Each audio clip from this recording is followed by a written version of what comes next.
J'ai grandi au pied des Blue Ridge Mountains, en Virginie, pas loin de Charlottesville. Chez nous, c'était vraiment le fond de la misère. Mon père était alcoolique et il se droguait. Il n'était pas souvent à la maison. Moi, j'étais celui du milieu. Je me faisais toujours tabasser.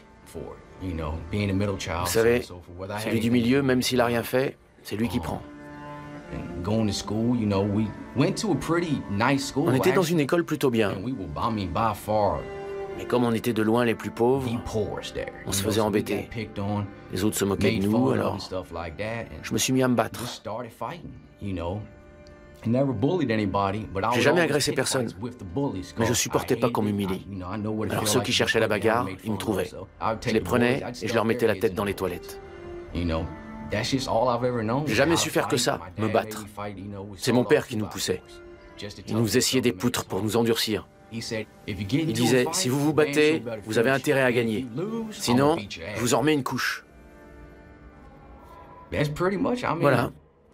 C'est malheureux, mais mon enfance, c'était ça. J'ai jamais connu autre chose que la violence. C'était pas juste une façon de réagir à un problème, c'était la vie. Et maintenant, je purge 1214 années incompressibles dans l'État de Virginie. Voilà.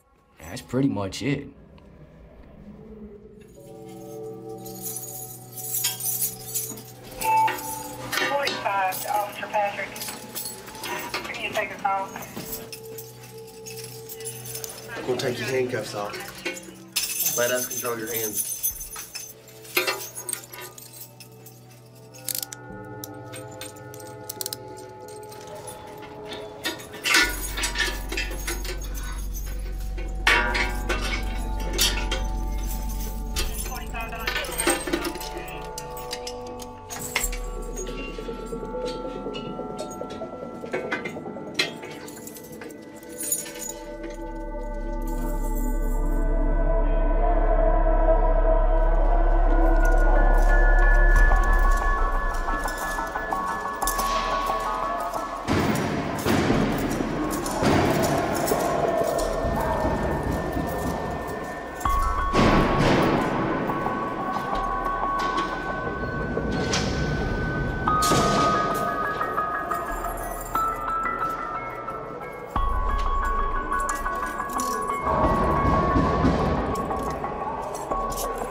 La détention à l'isolement, pour moi, c'est la solitude extrême et l'ennui.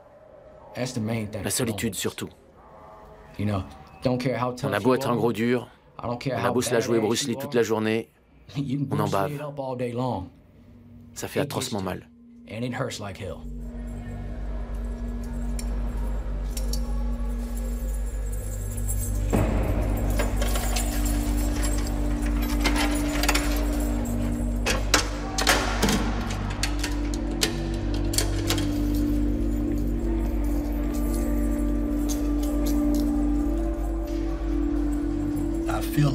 J'ai l'impression d'avoir été enterré vivant et que tout le monde marche au-dessus de moi.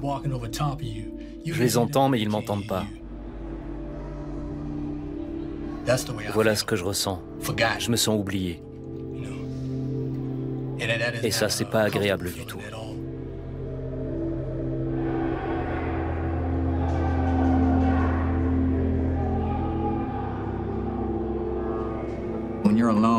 Quand on est seul, on se replie sur ses propres pensées, sur soi-même. On n'a vraiment personne. On est véritablement seul. Les gens qui disent « Ah, j'aimerais bien être seul », je crois qu'ils ne savent pas ce que c'est la vraie solitude. C'est un cauchemar.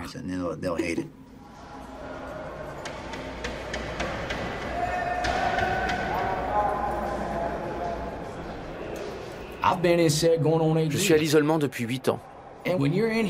Ici, on est privé de tout contact.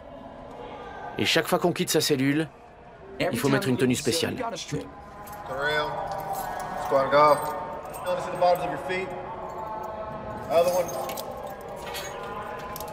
Et puis on est menotté et entravé.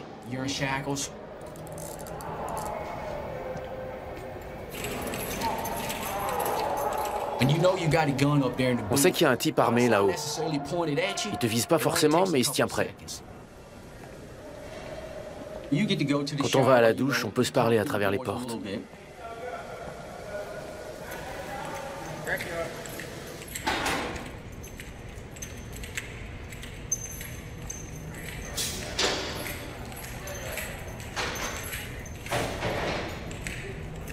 On peut aller dehors, dans des cages, pendant 1 heure, certains jours de la semaine.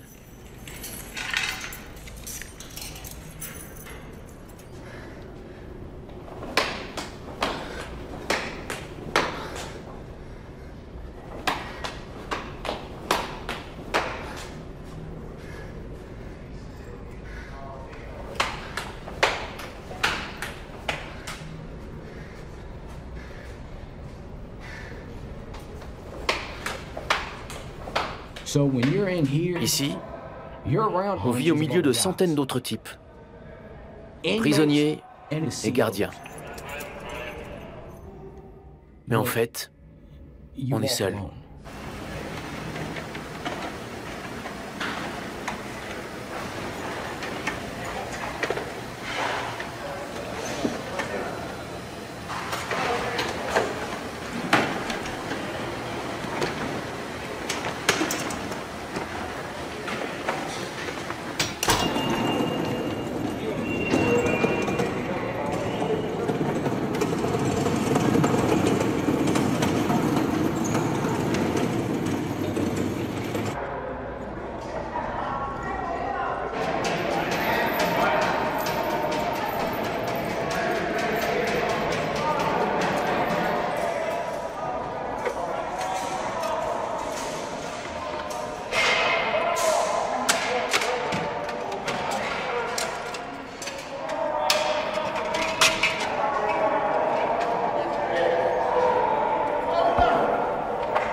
Red Onion a ouvert en août 1998. C'est un établissement d'isolement carcéral de haute sécurité niveau 6. On appelle ça Supermax. C'est un lieu entièrement verrouillé. Ici, la plupart des détenus restent dans leur cellule 23 heures par jour, 7 jours sur 7. J'ai commencé comme directeur adjoint. Ici, on récupère les détenus signalés pour comportement négatif. En gros, les pires de tout l'État de Virginie. Ils arrivent ici en provenance d'autres établissements pour y être détenus dans des conditions de sécurité renforcées.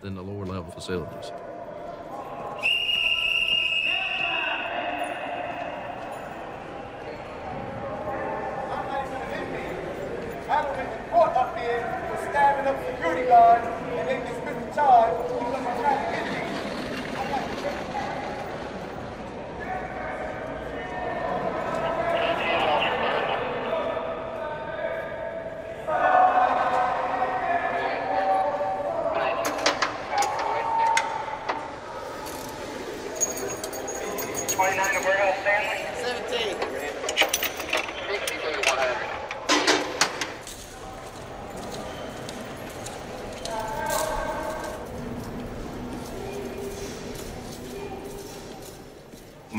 Je m'appelle Michael Kelly. Je viens de South Central, Los Angeles. Je ne connais personne dans ce coin, pas de famille, pas d'amis. Je suis venu en Virginie pour déposer quelqu'un en voiture et j'ai commis 2 vols à main armée.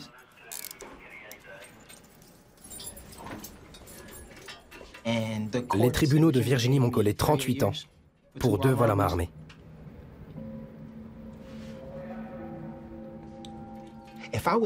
Si j'avais su que je prendrais 38 ans pour 2 vols à main armée, j'aurais jamais fait ça, c'est clair. J'allais pas foutre ma vie en l'air pour 2 vols à main armée, c'est absurde. Mais je savais pas que c'était si grave en Virginie. En Californie, j'aurais pris 8 ans, pas plus. Je savais pas que la société punissait ça si lourdement en Virginie.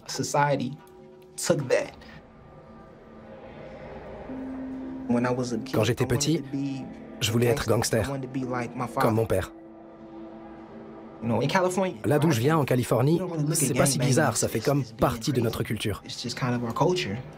C'est un truc de quartier.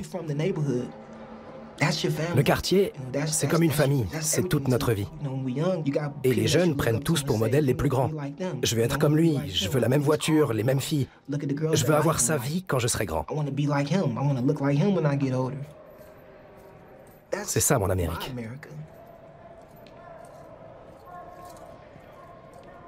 Et maintenant, je suis en tôle. Ils m'ont mis à l'isolement parce que je me battais.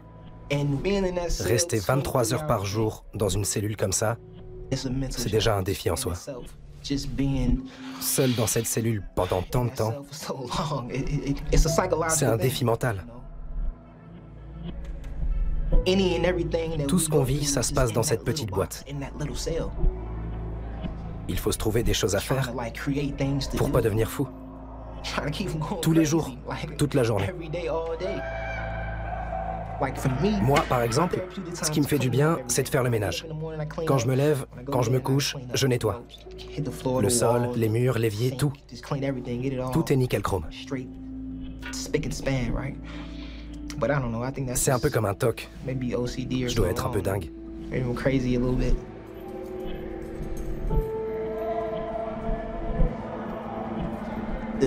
Les gardiens peuvent pas vraiment comprendre.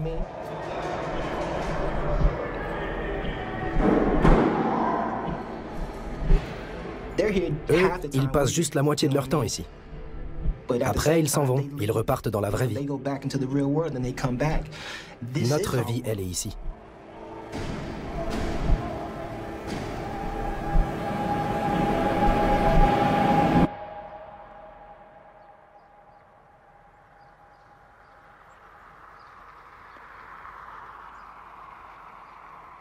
Tracking the development of a winter storm here along the east coast and just starting to see some snow in the North and South Dakotas. A bitter cold Arctic air from the south.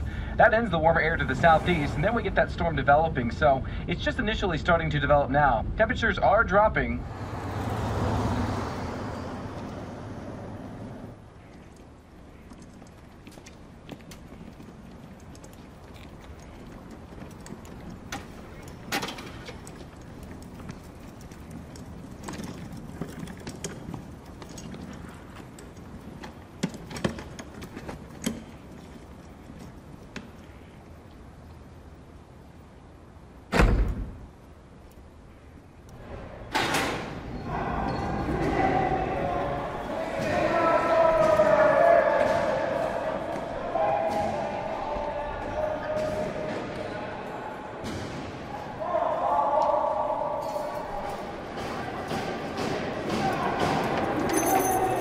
Give me all your clothes.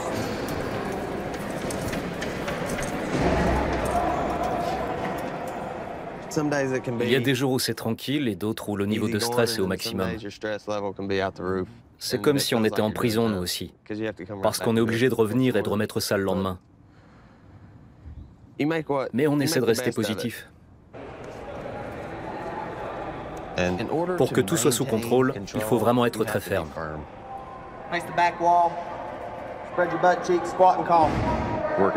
On s'endurcit quand on travaille dans une prison comme celle-là.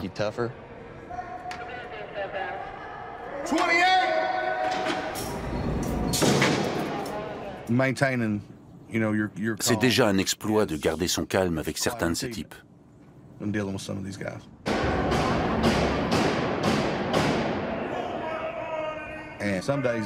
Il y a des jours où on a l'impression que ça ne va jamais s'arrêter. Les incidents s'enchaînent non-stop. Je suis chef de secteur pour le bâtiment D. Ça fait 16 ans que je travaille pour l'administration pénitentiaire. J'ai été promu sergent, puis lieutenant, et maintenant je suis chef de secteur. Le plus difficile pour certains gardiens, c'est d'arriver à débrancher en rentrant chez eux. Après avoir été 12 heures par jour en état de vigilance, dans un lieu avec un potentiel de violence énorme, on a du mal à laisser retomber la pression. On reste sur ses gardes. Ça ajoute au stress de ce métier. On voit tout sous un autre angle. Quand je pars en vacances, ou que je suis au milieu d'une foule avec ma famille, je suis toujours en alerte. C'est à cause de ce métier.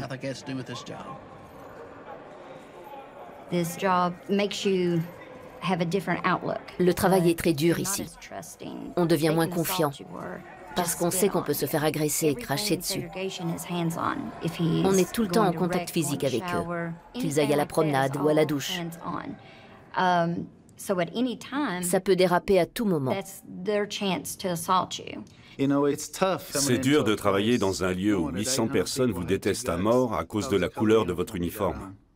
Il y en a qui font comme s'ils vous aimaient bien, mais en fait, c'est du jeu. Ce ne sont pas nos amis. Ils te feront du mal s'ils en ont l'occasion, et ça, il ne faut jamais l'oublier.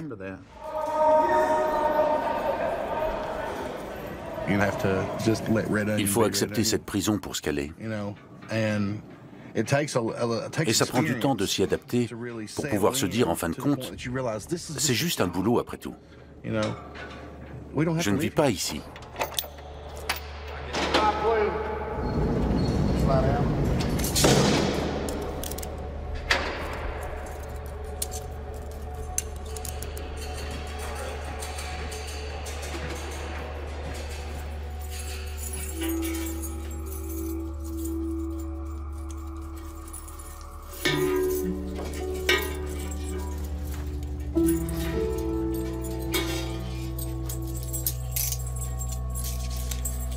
Voilà, c'est parti.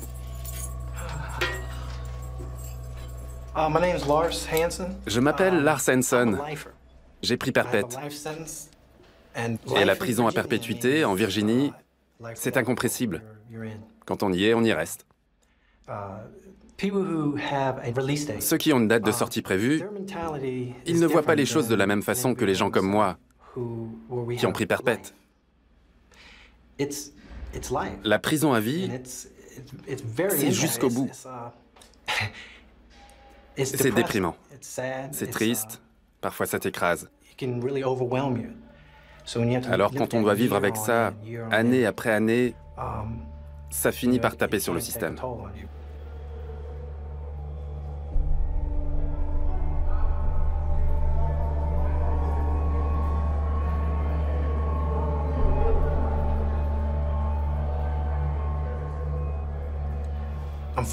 J'ai 41 ans, je suis incarcéré ici en Virginie depuis près de 20 ans.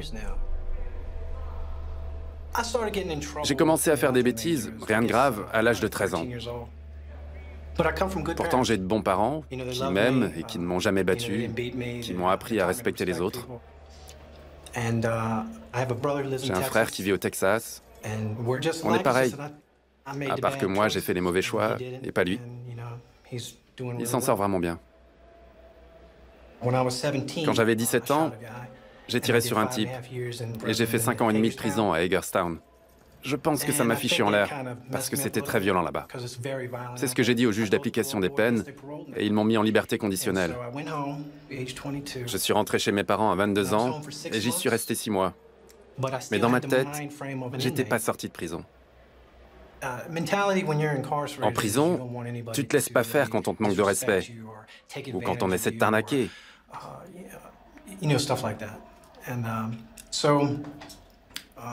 Un jour, j'étais à une station-service avec ma copine, et là, deux types ont commencé à la brancher. Ils étaient vraiment lourds. Ils insistaient encore et encore. Alors là, j'ai pété un plomb. J'ai sorti mon couteau et je les ai tués. Et j'ai pris perpète.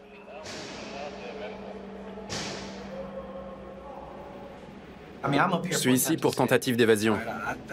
J'ai escaladé une clôture et je me suis salement blessé. Je suis resté coincé dans les barbelés et j'ai perdu tout mon sang. Je me suis réveillé dans l'hélico. Ils m'ont évacué et m'ont sauvé la vie pour m'emmener ici. Et depuis, je suis à l'isolement.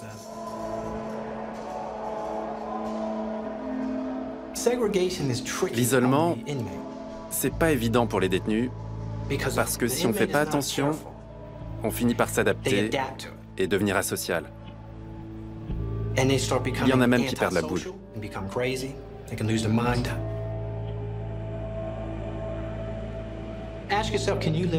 Imaginez un peu, vous pourriez vivre dans une salle de bain pendant 10 ans. C'est pas bien d'enfermer quelqu'un dans une pièce si petite, sans rien à faire. Franchement, c'est inhumain. Je sais, on est des criminels, tout ça, mais passez-moi l'expression, ça me fout en l'air.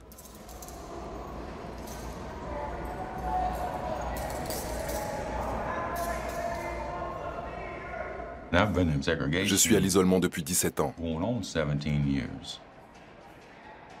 mais en prison depuis 27 ans. Au départ, c'était pour quel délit? Attaque à main armée. Et pendant l'une d'elles, j'ai blessé quelqu'un. Ils ont dit blessure volontaire. En fait, j'ai pas tiré sur le type. J'ai tiré en l'air pour qu'il se couche par terre.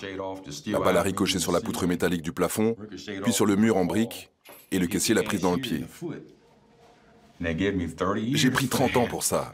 Pour une balle qui a ricoché. Je voulais faire de mal à personne. J'ai tiré en l'air.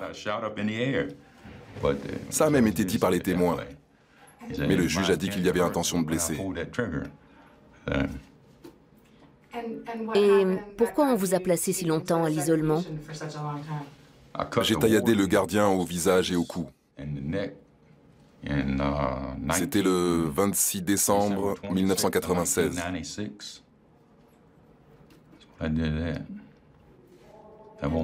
C'était pas la chose à faire. J'ai eu un coup de chaud. Et je m'en mords les doigts depuis 17 ans.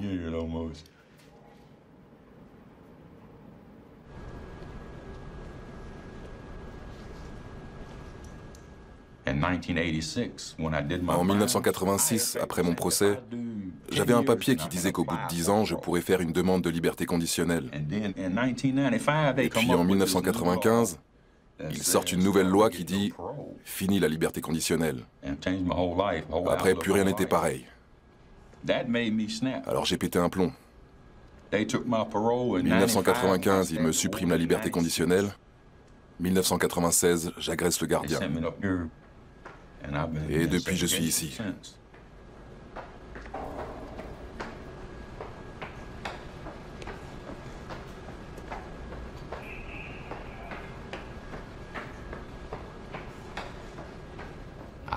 J'arrive dans le système carcéral et là, bagarre, tatouage, trafic. C'était une prison normale, et mon voisin de cellule me dit « Il y a un type qui raconte à tout le monde qu'il va te violer. Il va te mettre KO, et après il va te violer. » Ok, je lui dis « Si j'avais un couteau, je lui couperais la gorge. » Et il me fait « Je t'en fabrique un. » C'était encore l'époque des cassettes audio avec leur boîte en plastique. Il a pris la boîte, il l'a fait fondre avec un briquet, et il l'a pliée en deux. Puis il a fait pareil avec une autre. Il a pris 3 lames de rasoir toutes neuves, et les a scellées entre les 2 plaques. Le lendemain, à la promenade, le type est de l'autre côté de la cour. Je m'approche de lui par derrière et avec ma main gauche, je lui couvre le visage. Je pointe mon genou contre ses reins et je lui tranche la gorge d'un côté à l'autre. Son pote crie « Mon Dieu, non !» et il part en courant vers la porte, aussi vite que Superman. Le type se retourne. Je l'avais pas entaillé très profond. C'est pas si facile de tailler dans la gorge. Il y a tous les ligaments, les tendons, c'est plus dur qu'on croit. Mais il saignait comme un cochon. Donc il se retourne et je commence à le tabasser à mort. Les gardiens courent vers moi et avant qu'ils puissent m'attraper, je me lève, je recule, j'avais fini le boulot. Ils m'ont menotté et ils m'ont emmené ici.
Vos rangs ne sont toujours pas droits. Alignez-vous.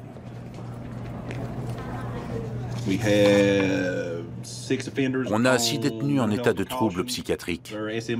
Leur feuille de suivi doit être affichée à leur porte avec les instructions de la direction. Les Glock 40 sont arrivés. Préparez bien vos cartes pour les percevoir. Ce sera tout pour aujourd'hui. Pour le reste, RAS.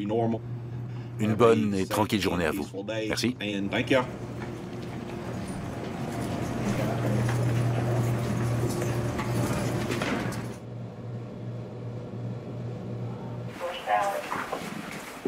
Tell me how Goodman's acting this morning. He come out of restraints last night about 12:30 and waiting to get his property back to be reviewed. He's already got it. He's already got his property back. He's still a little agitated. What you got running today? Things running smooth. Officers doing well. We're on lock. Anything about when we would resume rec? Not as of now. Okay. Well. Quand on commence à travailler dans la pénitentiaire, on se rend compte assez vite qu'on ne fait pas n'importe quel métier. On est là pour faire respecter la loi. Tous les jours, on protège le public, on sauve des vies. Et ça, c'est gratifiant. Quand on rentre chez soi le soir, qu'on pense à ce qu'on a fait dans la journée, on peut se dire qu'on a vraiment servi à quelque chose. J'ai commencé en 2000. Ça fait donc 14 ans que je suis ici. Avant, je faisais des prélèvements sanguins dans un hôpital. Ce qui m'a attiré ici, c'est la sécurité de l'emploi. Sans compter que dans la région, pour une femme, ce n'est pas évident de gagner autant qu'un homme. C'était important pour moi.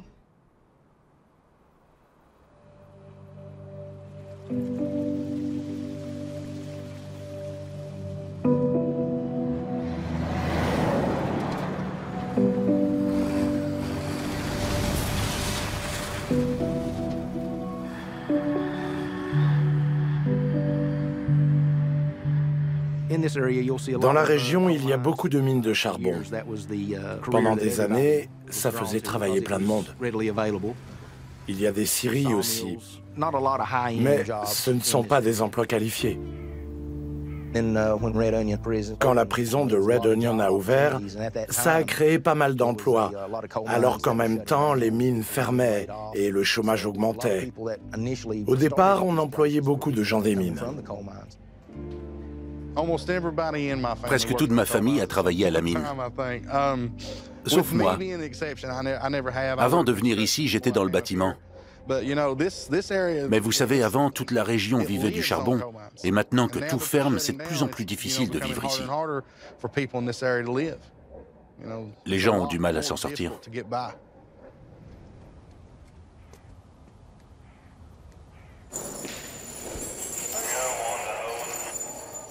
Mon père travaille encore à la mine. Ça va faire 40 ans qu'il y est. Je viens d'une famille de mineurs. Dans la région, c'était vraiment le plus gros secteur d'emploi, et le seul. Travailler à Red Onion, c'est dur, mais pour moi, c'est un bon boulot par rapport à la mine.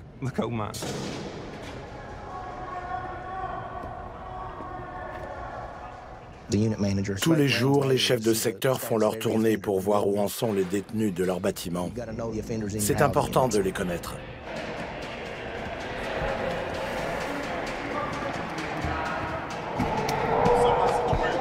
What's up with your situation? Go over to the door, I can hear you. When was your charge? Charge is in January. Okay. For a 212 charge. That don't even qualify. What is a 212 charge? A threatening bodily harm A charge. threatening bodily. Who did you threaten? I ain't threatening nobody. The officer said he overheard me talking to somebody. They won't give me my property back. They won't give me nothing back. Chaque détenu a ses problèmes. Et ils veulent tous une solution, bien sûr. Before 10 o'clock in the morning, right? I done told them leave the voicemail. Mais la solution ne leur convient pas toujours. Pour certains détenus, on a l'impression que l'isolement, c'est ce qu'ils cherchent. Que c'est comme ça qu'ils veulent vivre. Il y en a qui ont peur, pour certaines raisons, de vivre dans le régime général. Et puis, il y a ceux qui refusent carrément de coopérer. What's going on? I was trying to get back home to Texas, man. How was what you did last week gonna get you back home to Texas? Si un détenu se comporte mal, ça a des conséquences. S'il continue à faire des siennes, à semer le trouble, on prend des mesures disciplinaires. What did you do last week? Did you flood, break the sprinkler head? Broke it. That's why they started down. Why did you break the sprinkler head? Well, because it's all dirty and stuff. You feel better now? They let me up. They told me to get the medicine adjusted, whatever. But you feeling a little bit better now than you was last week? You know, I haven't heard from my family like over a year. That's the last time I got any mail. You feeling better today, Lonnie? I got mental illness, severe, mentally ill, psychotic, and neurotic, and being denied sufficient. You're psychotic and neurotic, is that what you said? Yeah, psychotic, neurotic. That's a person that symptom out of touch with reality. Don't know what's shimmery, what's real, and what's spurious and fake. And some of the torture techniques, like strapping prisoners to the bed with that useless chest strap, starving. Well, I tell you what, Lonnie, we're gonna go on about our business. Right? And look, also, they got me in prison with no evidence. They had no eyewitness, and the state found me guilty, and they had a lot of people with crime like that.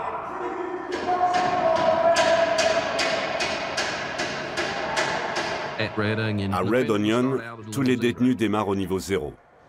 C'est-à-dire qu'ils ont droit à la promenade, à la douche, à la nourriture, bref, les besoins vitaux, le strict minimum.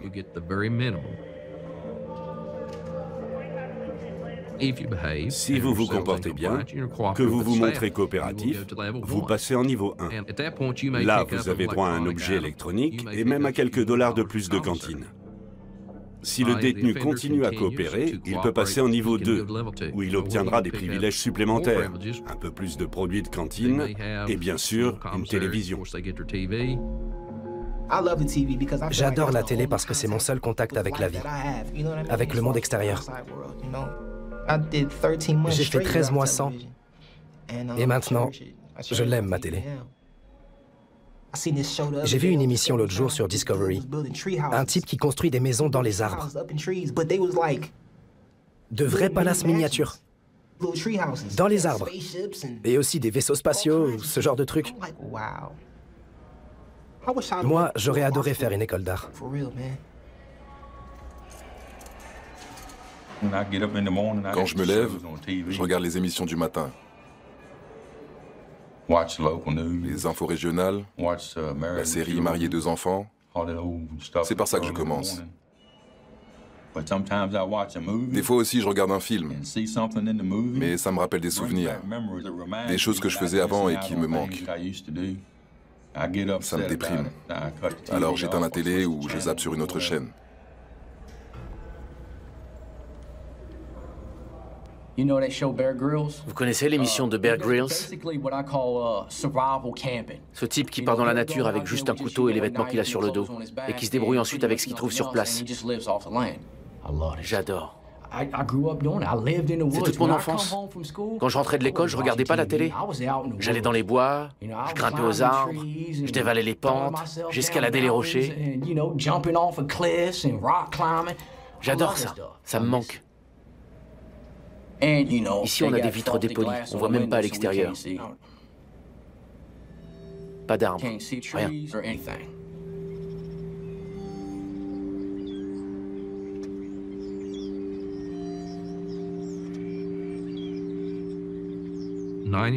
En Virginie, 90% des délinquants retournent à une vie normale en société.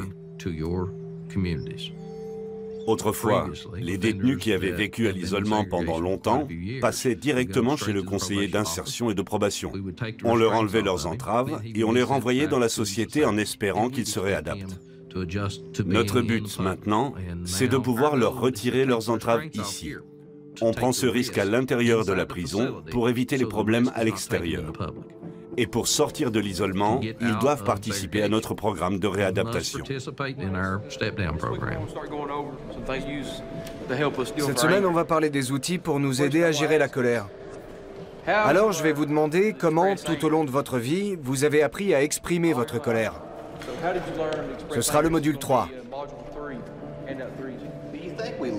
Vous pensez qu'exprimer sa colère, c'est quelque chose qui s'apprend? Moi, j'ai appris par les gens autour de moi. J'ai grandi dans un quartier violent, il fallait se battre. En grandissant, on apprend les moyens d'obtenir ce qu'on veut des autres. Parfois, c'est par la violence, l'intimidation, l'agression physique ou psychologique. Dans les prisons, beaucoup d'hommes sont là du fait des leçons qu'ils ont apprises en grandissant. Décrivez-moi des formes de comportement violent que vous avez pu avoir. Moi, j'ai tout coché. Bousculer, jeter par terre, donner des coups de pied, étouffer, boxer, menacer d'une arme, rendre invalide et même tuer. Et qu'est-ce que ça vous a apporté? Quand ça arrive, c'est juste que je m'emporte et je réfléchis plus. Je me dis, allez, je vais le dominer physiquement et j'aurai ce que je veux, au lieu d'agir de façon rationnelle. Vous oubliez pourquoi vous faites ça? En fait, je pète un câble. C'est un programme en 7 étapes. On essaie de les préparer à bien se comporter dans le régime général.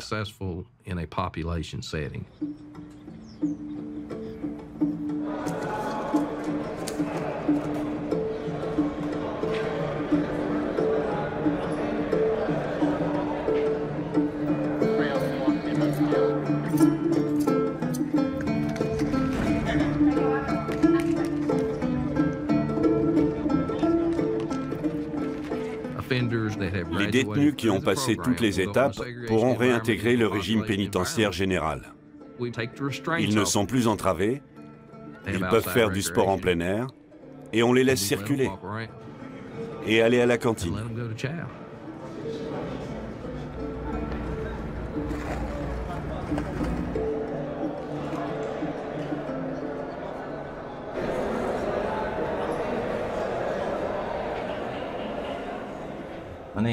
Je m'appelle Dale. J'ai 23 ans. Je suis en prison depuis 2005, depuis l'âge de 15 ans. Et j'ai passé presque 2 ans à l'isolement. C'est vraiment bien cette chance qu'il nous donne d'avancer et de faire ce programme de réadaptation. De toute façon, on n'a pas trop le choix. C'est ça ou rester toute la journée dans sa cellule. L'isolement à long terme, c'est vraiment dur. On vit dans une confusion permanente. Il y a beaucoup d'agressivité. Les détenus qui se balancent leurs excréments, leur urine. Moi, j'ai fait des crises de panique là-dedans. Ça me détruit. On n'est plus jamais le même après ça. Je peux vous le dire. Même si la vie reprend et qu'elle peut devenir meilleure, c'est un moment qu'on n'oubliera jamais. Enfermé dans une boîte, c'est l'horreur. Vous pensez vraiment que ça peut rendre un homme meilleur? J'y crois pas une seconde. Ça rend fou, c'est tout. Ce programme est leur seule issue. Et chaque détenu à l'isolement peut y participer, quoi qu'il ait fait.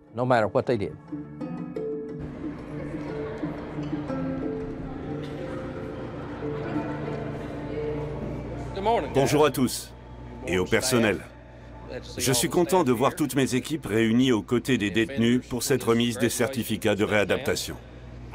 J'aimerais commencer en disant aux détenus, certains d'entre vous ont passé beaucoup de temps à l'isolement. Ne l'oubliez pas.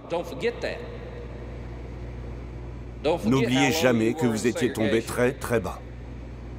Souvenez-vous toujours du chemin parcouru.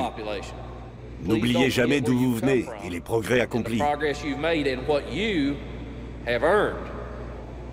Félicitations à vous tous. Et félicitations aussi à mon équipe pour vous avoir aidé à aller aussi loin. Une fois de plus, bonne chance. On se recroisera sûrement quand vous serez en détention normale. Merci.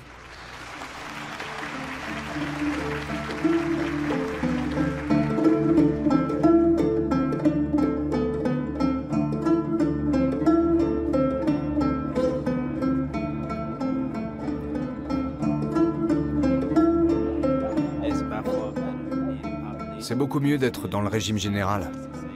Mais c'est toujours les mêmes détenus, les mêmes gardiens. Et puis, c'est pas facile de se réadapter. Parfois, on a presque envie d'y retourner. C'est comme si on nous avait mis dans un trou noir pendant longtemps. Quand on en a marre de supplier qu'on nous sorte de là, on finit par s'y faire. Ça tape sur le système à un point qu'on n'imagine pas.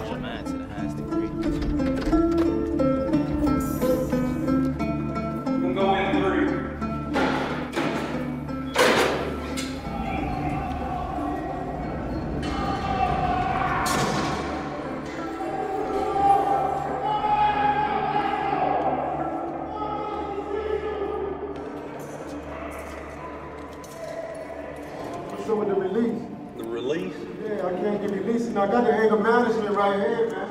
When are you going to participate in the challenge program? So I'm finishing, look. That's anger management. You need the challenge series. This is it. No, that's the anger management. Yeah. Hey, if you got a psycho program, that means that somebody is a psychiatrist. Okay. So while I'm not released, I'm paying for 10 years. You've got one more program to complete. How I got the program? I'm right here. I got it right here.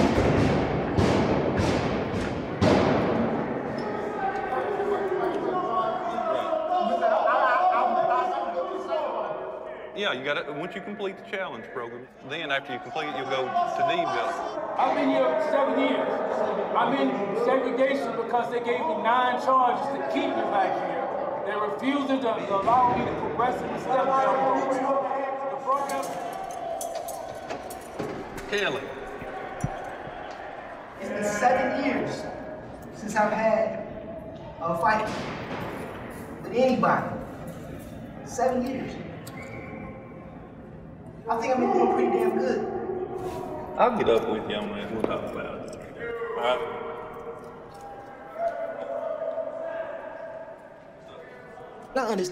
Je sais bien que dans n'importe quel environnement, que ce soit dehors ou en prison, on a besoin de règles, de lois. On est tous d'accord. Il le faut, parce que sans ça, ce serait le chaos, la folie. Mais ici, quand on a un problème, un vrai problème, personne ne vous écoute.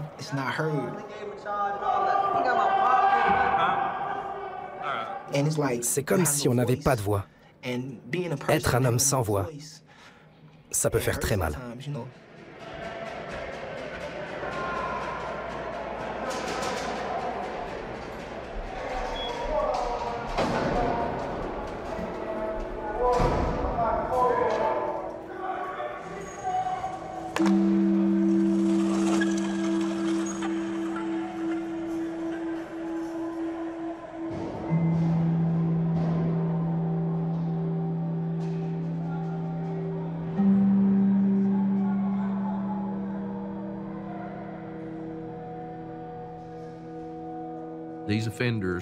Il s'agit de détenus extrêmement dangereux. Ils sont très violents. Ils l'ont déjà montré.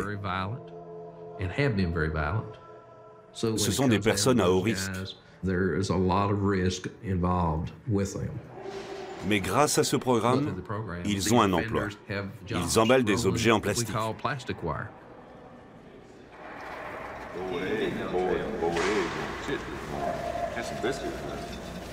Dude, the gravy was just nothing but water, dude. That's all it was, man. I like them apples. See where the butter? I don't touch them apples. Is that, you know the movie Need for Speed? Yeah. Is that Jesse from Breaking Bad? Yeah. That's what I thought he was, man. Yeah, I recognized him.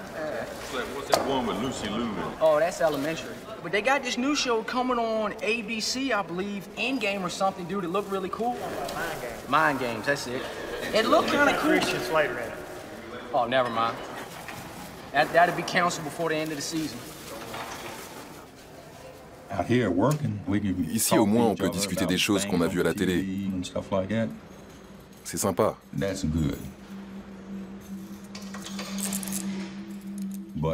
on a toujours les menottes et les entraves. Et des gardiens en gilet pare-balles pour nous escorter. Moi, j'ai envie de sortir de l'isolement. Il doit bien y avoir un moyen. Close 14!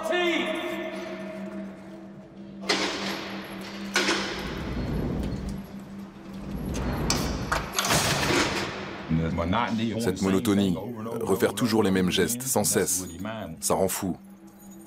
Quand je suis arrivé dans l'unité d'isolement, j'avais pas vraiment de problème. J'étais juste en colère. Mais à force d'y rester, c'est devenu pire.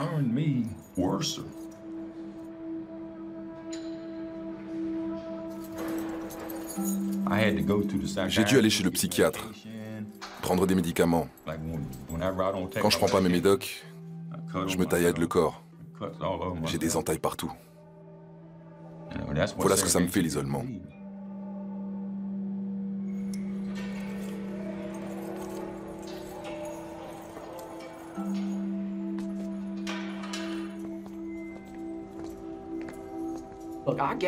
J'ai pris 2 fois perpète sans espoir de libération. Je suis en tôle pour toute la vie. Mais je veux rentrer à la maison. C'est tout ce que je veux. Rentrer à la maison. Demandez-leur aux autres ce qu'ils voudraient s'ils sortaient. Ils veulent tous des voitures, des maisons, des nanas, des Kim Kardashian, tout ça. Mais moi, je m'en fous. Je veux juste un bon boulot. J'adorerais avoir une femme, 2 enfants et un chien.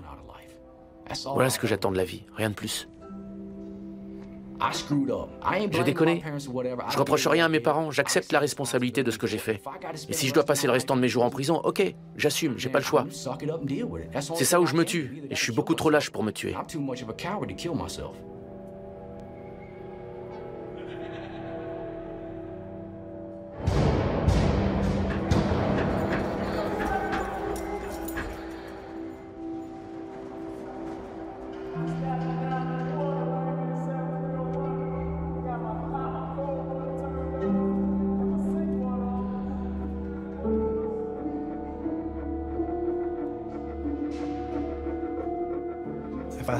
Quand je commence à déprimer, je fais de l'exercice.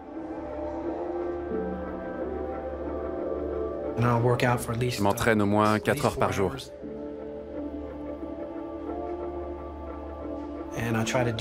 J'essaie de m'épuiser pour ne pas me laisser gagner par le désespoir.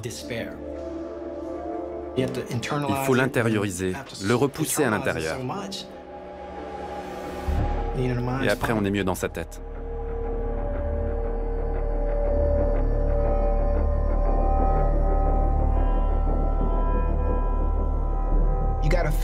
On a besoin de sentir qu'on est important pour quelqu'un. Et si on n'a personne, ça donne envie de perdre la boule. On devient dingue.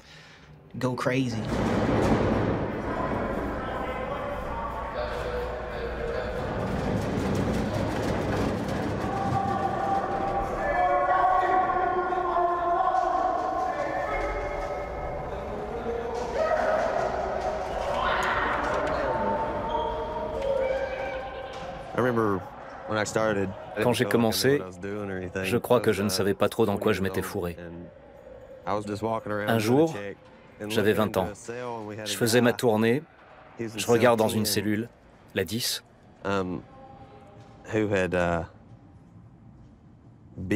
y avait un gars qui avait mordu dans son bras et s'était arraché un morceau de chair. Je me suis arrêté, je l'ai regardé. J'étais sous le choc. Je ne comprenais pas ce que je faisais là, pour être tout à fait honnête.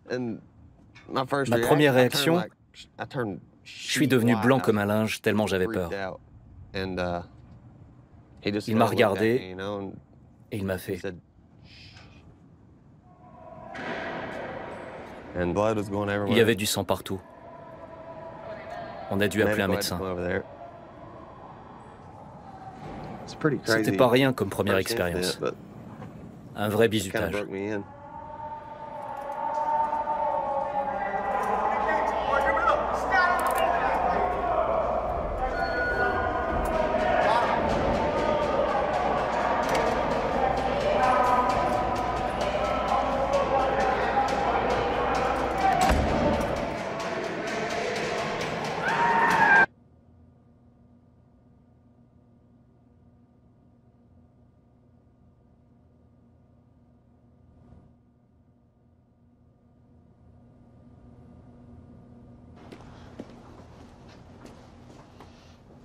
Mr. Marsh, you have any lunch today? Did lunch come? Did you accept lunch?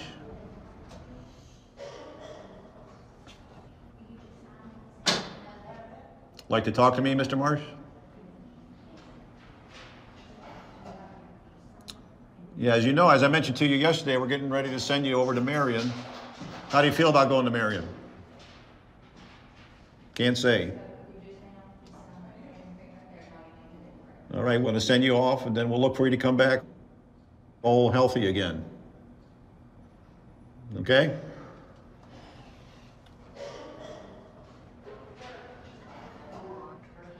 Okay.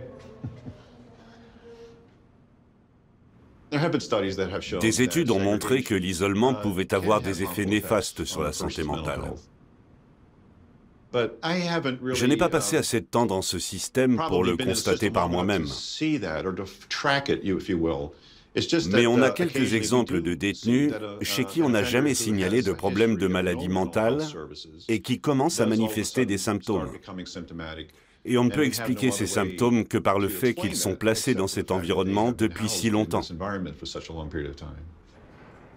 What's going on? Why are you back here? I busted my head open. How'd that happen? I was taking a shower and I passed out. How old are you now? 71. 71. How long have you been locked up? 54 years. 54 years. How'd you stay healthy this whole time? How'd you not go nuts? You gotta have a strong mind. Strong mind. Je suis toujours admiratif de certains de nos détenus qui vivent dans cet environnement très austère depuis de nombreuses années, parfois des décennies, et qui arrivent à rester en bonne santé malgré tout.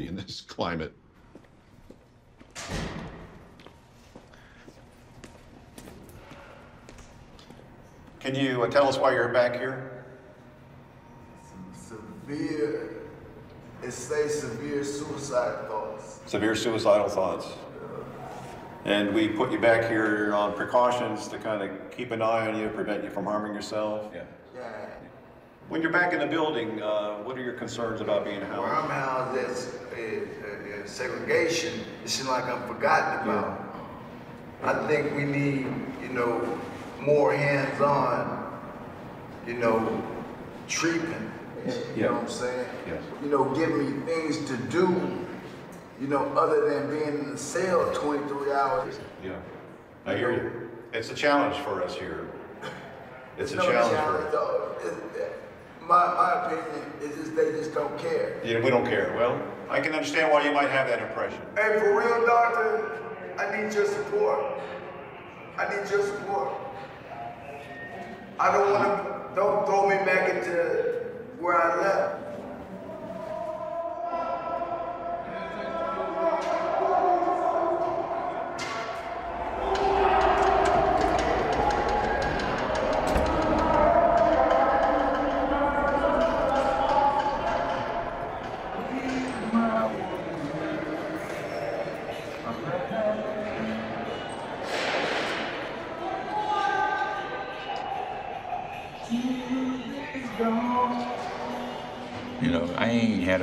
J'ai pas eu une seule visite depuis 5 ans. Ma famille est à Richmond. Ça fait 800 km aller-retour. Pour 1 heure de visite. Et encore, sans pouvoir se toucher. Avant, ma famille venait me voir 1 fois par an. Mais maintenant, ma mère a 73 ans et le reste de la famille me lâche. J'appelle mon frère 1 fois par mois et ma mère aussi. C'est le seul contact que j'ai.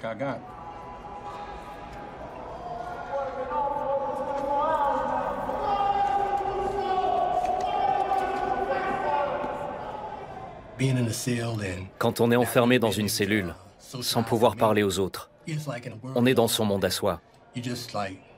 Et plus on y reste, et plus on se ferme. On peut parler à son voisin par la bouche d'aération.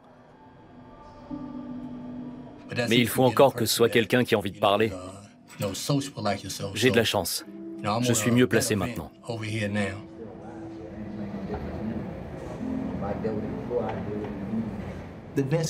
Chaque cellule a une bouche d'aération. En se hissant jusqu'à la bouche, on peut parler aux détenus des cellules qui sont reliées par le même conduit d'aération. On peut même se fabriquer un échiquier en papier et jouer aux échecs. Ça aide à passer le temps.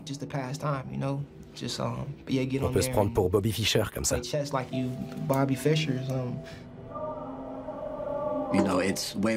C'est un moyen de communiquer en privé avec quelqu'un, sans que tous les autres entendent. Ici, il n'y a que 2 cellules sur le conduit d'aération, mais il peut y en avoir jusqu'à 4. Pouvoir parler, se confier, ça m'aide vraiment à avoir les idées claires. Et ça m'empêche d'avoir des pensées négatives.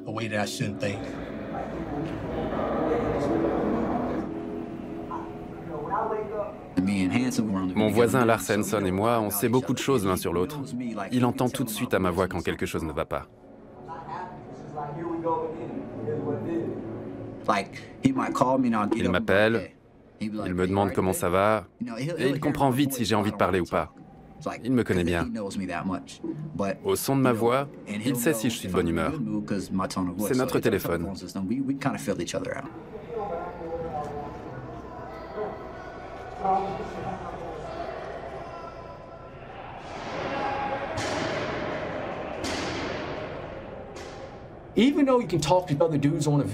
Même si on peut parler aux autres par l'aération, il y a toujours un petit malin qui commence à ouvrir sa grande gueule, qui se met à t'insulter, à te traiter de mouchard ou de pédale. Il y en a qui tapent contre le mur quand tu essayes de dormir. Ça donne vraiment envie de les frapper. Ça peut durer 7, 8 mois d'affilée.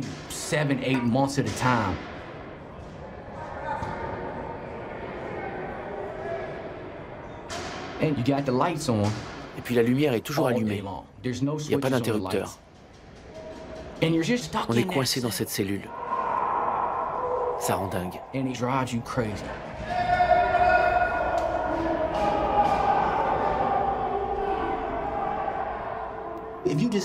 Si vous écoutez bien tout ce qui se dit entre les cellules, on n'entend que des disputes, à longueur de journée, à propos de rien. C'est à cause de la colère, de la frustration qu'on a tous en nous. Il y a cette rage qui s'accumule, jour après jour après jour.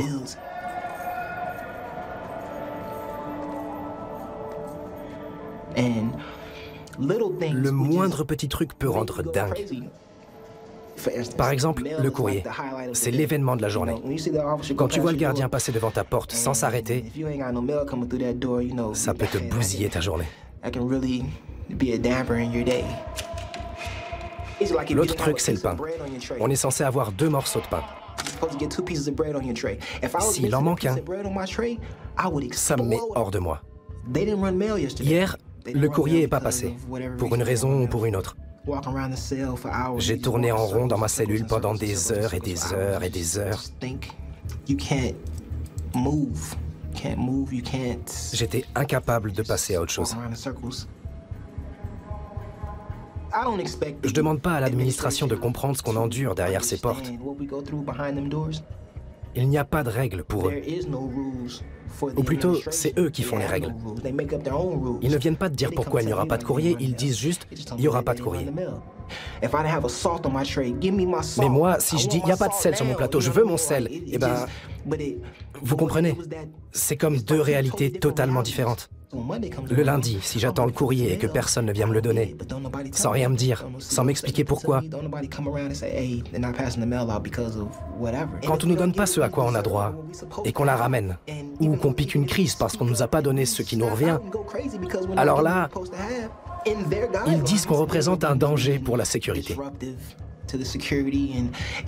Et ils en ont plein d'autres comme ça, des bonnes raisons qui nous empilent au-dessus de la tête. Eux, ils ne respectent pas les règles, mais ils veulent que nous, on les suive à la lettre. Quand on tourne en rond toute la journée, on n'a qu'une seule envie, c'est de se révolter. Vos règles, je m'en fous parce que même quand je les respecte, j'ai pas mon deuxième morceau de pain. Qu'ils aillent se faire foutre. Dans cette cellule, on accumule tellement de colère qu'on a envie de se battre. Venez dans ma cellule. Venez me frapper.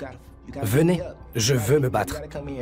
J'ai tellement mal à l'intérieur, je veux avoir mal à l'extérieur. Alors, arrêtez votre cinéma, allez-y, frappez. Dans cette cellule, rien n'a d'importance.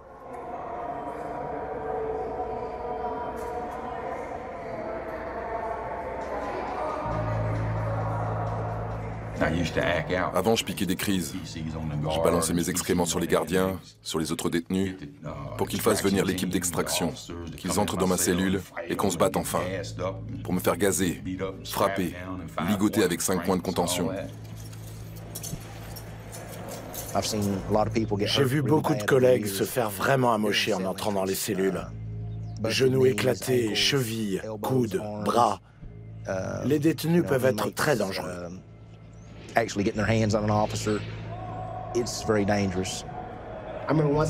Une fois, on s'est entendu avec plusieurs gars pour recouvrir nos fenêtres. On était en conflit avec l'administration. Ils ont fini par entrer dans ma cellule et on s'est carrément battu. J'adorais ça, vraiment. Comment ça? Cet état d'excitation. Il faut se mettre dans un certain état d'esprit avant d'entrer dans une cellule pour se battre avec un être humain. C'est un combat. C'est ça. C'est un peu comme quand on marque un but ou qu'on fait un home run au baseball. Il faut être à fond.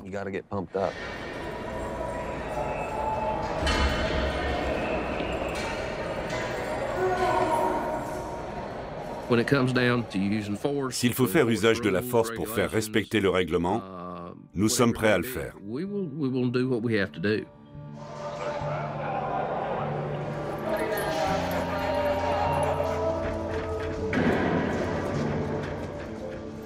Ce sont des criminels qui ont un passé extrêmement violent.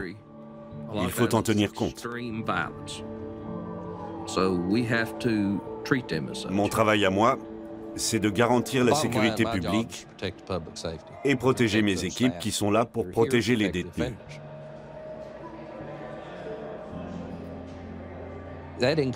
Il faut voir la situation dans son ensemble.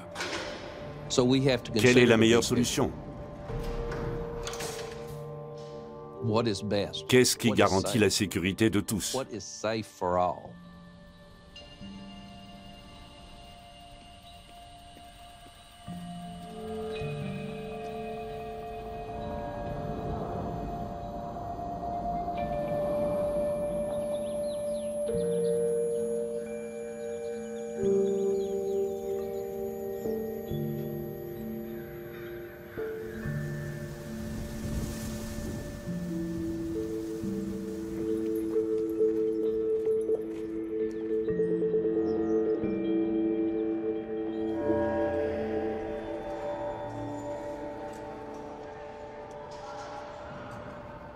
Maintenant, j'ai 35 ans.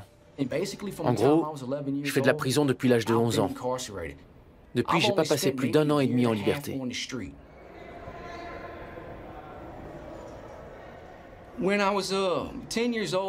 Quand j'avais 10 ans, en fait c'était le jour de mon anniversaire, mon père a quitté ma mère.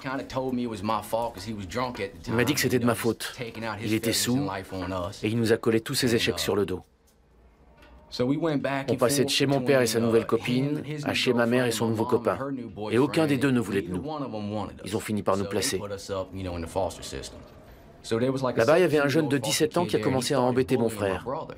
Alors j'ai pris une queue de billard et je l'ai frappé en lui hurlant dessus. Je me suis fait virer de la famille d'accueil et ils m'ont placé en foyer. Et là-bas, un jour, ils ont servi des banana splits. Moi, j'en avais jamais mangé. Même aujourd'hui, j'en ai encore jamais mangé. C'est vraiment le truc qui fait envie à tous les gosses. Et le type n'a pas voulu m'en donner. Je suis devenu fou. Je me tue si tu m'en donnes pas. Ah, t'es pas assez courageux pour ça. Alors j'ai pris la fourchette et je me la suis plantée dans le poignet. Je devais avoir 11 ans. Ils m'ont emmené à l'hôpital et puis ensuite dans un autre foyer. J'ai commencé à faire des bêtises. J'ai volé une voiture, je me suis fait choper, envoyé direct en foyer pour jeunes délinquants, où j'ai passé plusieurs années. On se bat tous les jours dans ce genre d'endroit. Je gagnais pas à tous les coups, au contraire même. C'est pas pour rien qu'on appelle ça l'école des gladiateurs.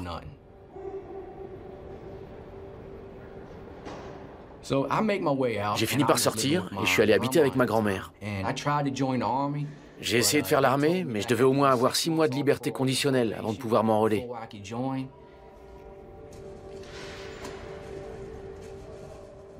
J'ai bossé comme électricien à Charlottesville. Ça, c'était sympa. J'ai toujours été habile de mes mains. Ma grand-mère avait besoin de remplacer son poêle. Alors pour Noël, je lui en achète un, à crédit. Mais entre-temps, je me fais virer. Et je ne pouvais plus rembourser. C'était hors de question qu'ils viennent reprendre le poêle de ma grand-mère.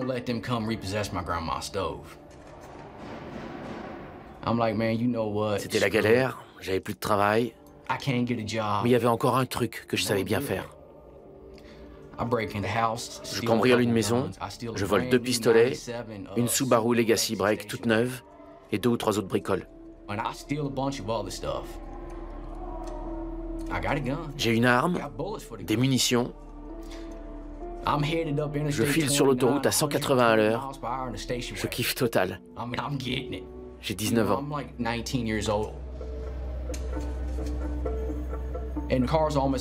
Comme j'ai bientôt plus d'essence, je m'arrête dans une station-service, je fais le plein, mais j'ai pas d'argent. Je vais à la caisse, je prends un coca, je sors mon arme sous le nez du caissier. Donne-moi ton fric. Il sort des billets de son portefeuille, il me les tend. Ouvre ta caisse, donne-moi l'argent. Il l'ouvre. Allez, donne le fric. Il me dit non. Si tu me le donnes pas, je te tue. Il me regarde dans les yeux et il me fait « Je te crois pas ».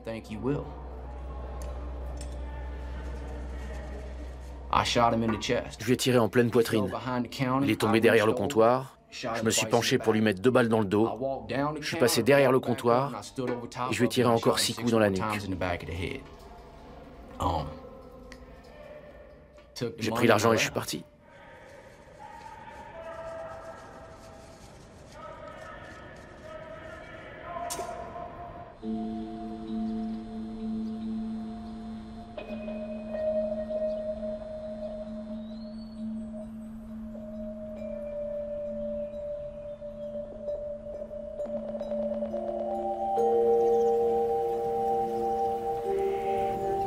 The snow, new area of low pressure forming up along that same front that moved in over the weekend. That snow spreading north and eastern areas yet through these morning hours. We are expecting disruptive snow from West Virginia across the Mason-Dixon. The PA Turnpike going to be an absolute mess. Some spots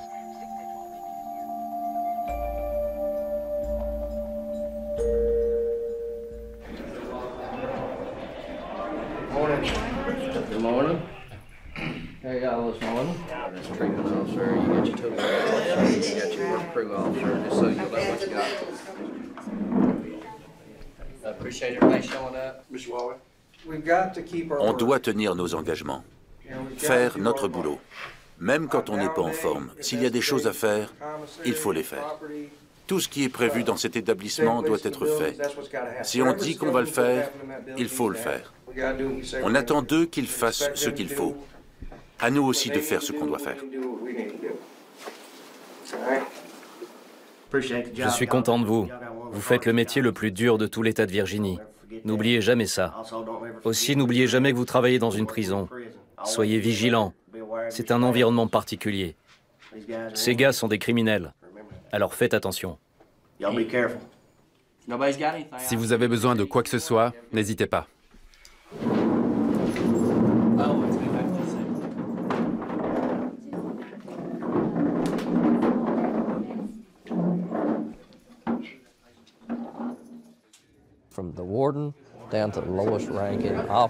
Qu'on soit directeur, gardien ou employé de base, si on veut tous rentrer tranquille chez nous le soir, il faut qu'on travaille en équipe, qu'on soit unis. Mais pas unis contre les détenus. Il faut créer des liens avec eux pour les aider à s'améliorer. En tout cas, ceux qui le veulent.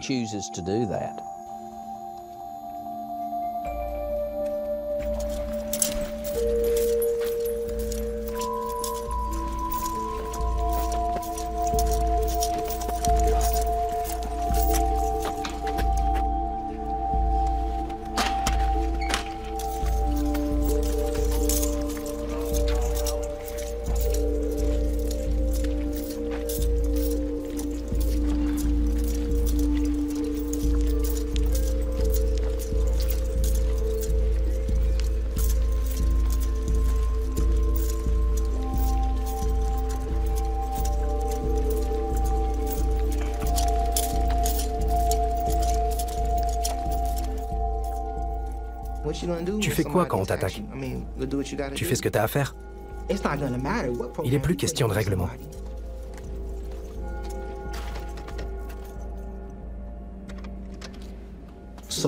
Quand j'ai su qu'ils allaient me remettre à l'isolement, j'étais en rage.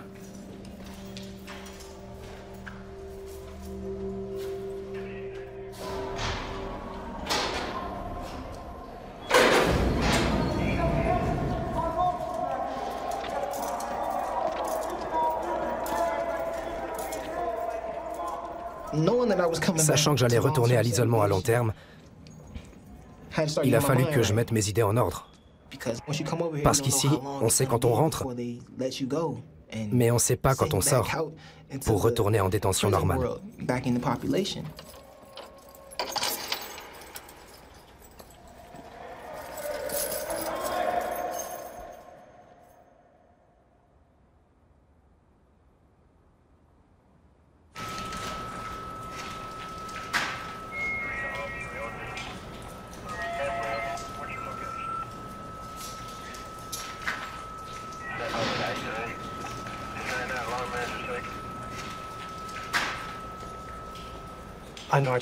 J'ai essayé de m'évader, c'est pour ça que je suis ici. Je peux m'en prendre qu'à moi-même. Mais en même temps, je ne suis pas un détenu violent. Et en 18 ans, je crois que je l'ai assez prouvé. Alors remettez-moi dans le régime général, je ne ferai pas de bêtises. Ok, j'ai fait un écart, j'avais plein de choses dans la tête à l'époque, mais je le regrette tous les jours. Tous les jours. N'oubliez jamais vos actes. Vous ne pouvez pas effacer le passé. Mais c'est pas fini. Vous continuez à avancer. On ne sait pas combien de temps ça prendra, ni où ça vous conduira, mais vous avancez. Ouais. On m'a déjà dit ça. Mais je trouve que ça avance pas vite. Vous avez eu l'occasion d'avancer quand vous étiez en détention normale. Mais à l'époque, vous avez montré que vous n'étiez pas capable de saisir cette chance. Vous avez trébuché, vous avez commis une erreur. Et là, vous essayez de reconquérir cette chance. Moi, j'aimerais beaucoup avancer et quitter Red Onion. Et pas juste...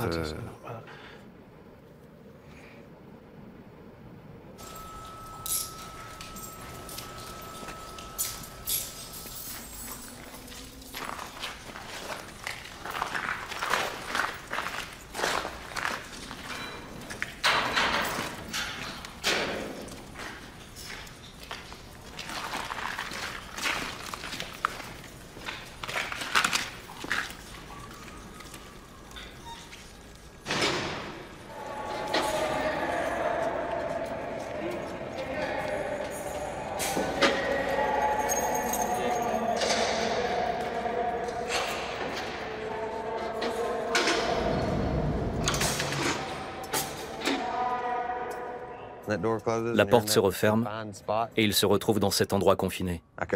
J'arrive pas à imaginer. Ça doit être terrible d'être là-dedans. Oui. Moi aussi, je crois que j'aurais vraiment du mal à gérer l'isolement. Ne pas pouvoir bouger comme ça, je crois que ce serait très dur. Je crois que je ne me suis jamais demandé ce que ça me ferait d'être sous les verrous.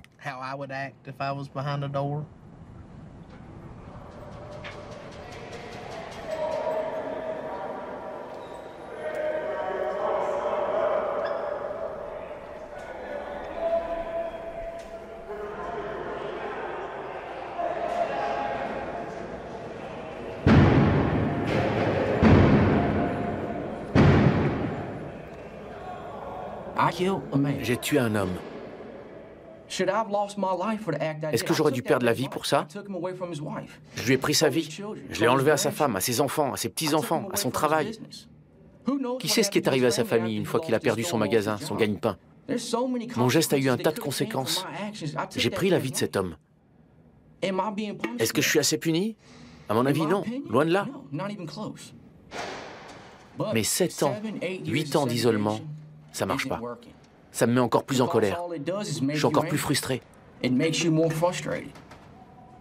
Ça fait de nous des animaux en cage.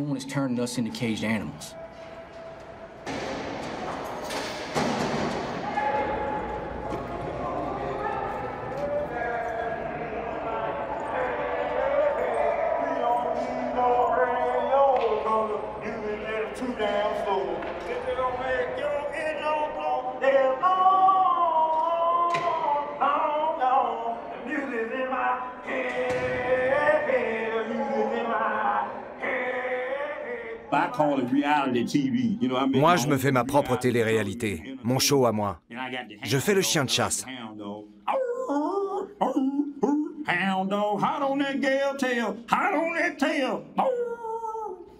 C'est pour m'occuper. Comme ça, je m'ennuie pas. Et puis, comme j'ai des pensées suicidaires, ça m'aide à rester de bonne humeur. Dans cette cellule, on peut même pas regarder par la fenêtre. C'est une vieille technique pour torturer les gens. Ça finit par leur abîmer le cerveau. Le cerveau, il a besoin de sollicitation, comme les muscles qui ont besoin d'exercice. C'est pour ça que je cogne contre la porte.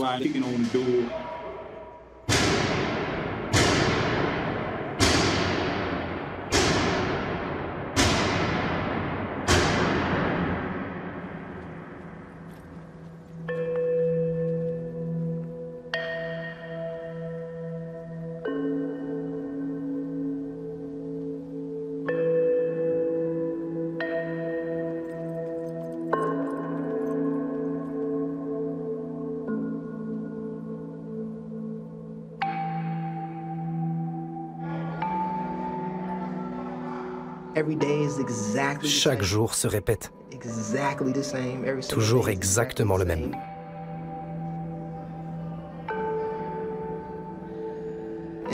Dans cette cellule, tout seul, c'est comme si on n'était pas en prison. C'est comme si on était ailleurs. On est en dehors de la vie, c'est tout.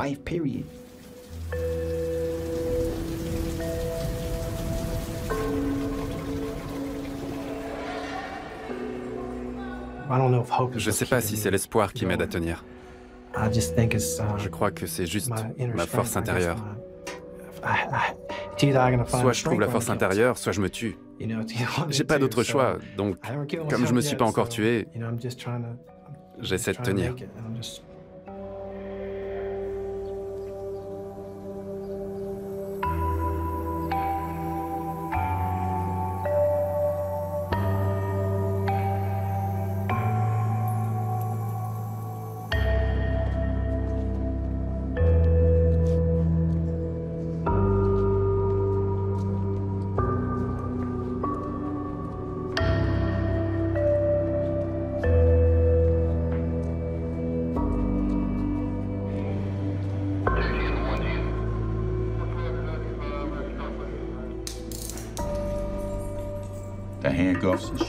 Les menottes et les entraves, je porte ça depuis 17 ans et demi.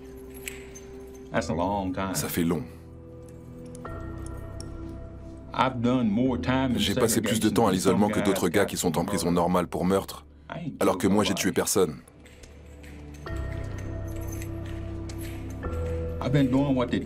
J'ai fait tout ce qu'ils m'ont dit de faire. Je me suis bien comporté, j'ai pas fait d'ennuis. Et je vois pas pourquoi ils peuvent pas me laisser sortir d'ici.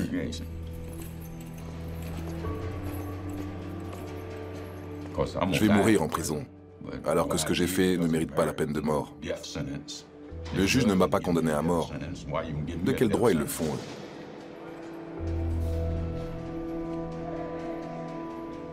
Me laisser ici pour le restant de mes jours, c'est une sentence de mort.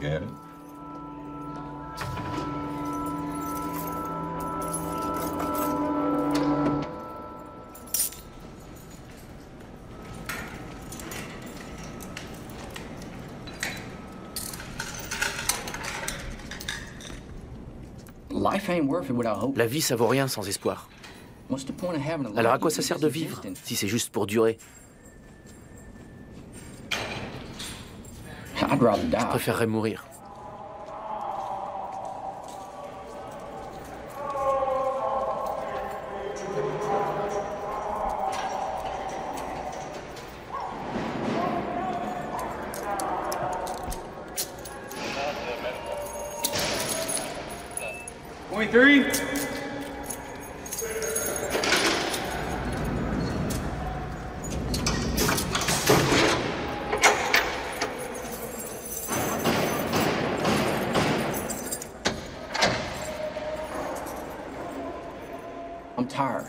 Je suis fatigué, je suis frustré et je me sens un peu faible.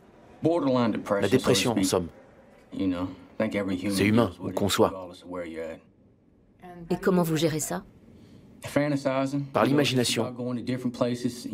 Je m'imagine que je vais dans toutes sortes d'endroits, je me crée des paysages entiers dans ma tête. Quand je ferme les yeux, je peins un paysage et je le vois. Et je marche dedans, comme un décor en 3D sur ordinateur. Je fais ça tous les jours. Je croise les mains derrière la tête et je ferme les yeux. Je crée un paysage par ma volonté et j'entre dedans. Parfois, c'est des lieux de mon enfance, comme les bois dans lesquels j'ai grandi.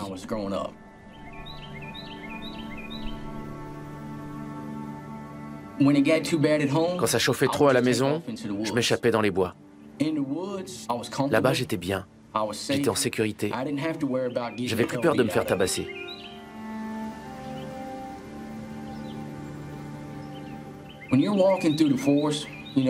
Quand on marche dans une forêt, quand on escalade des montagnes, qu'on sent le tapis d'aiguilles de pin sous ses pieds, les branches qui frottent les habits, l'air frais, qu'on entend les écureuils qui crient parce qu'on est dans leur territoire, les oiseaux qui volent au-dessus de la tête, c'est la paix. On est bien. On sait que c'est pour ça que Dieu a créé le monde. Il ne l'a pas créé pour la violence, pour les conflits, pour le meurtre, le viol, le vol, pour les mensonges et la tromperie. Il ne l'a pas créé pour ça. Quand on est là, dans la forêt, tout seul, à 50 km de la personne la plus proche, on entrevoit vraiment ce qu'était le paradis sur Terre, ce que la vie devrait être. Votre propre utopie personnelle. C'est l'environnement idéal. C'est le seul endroit où j'ai été heureux.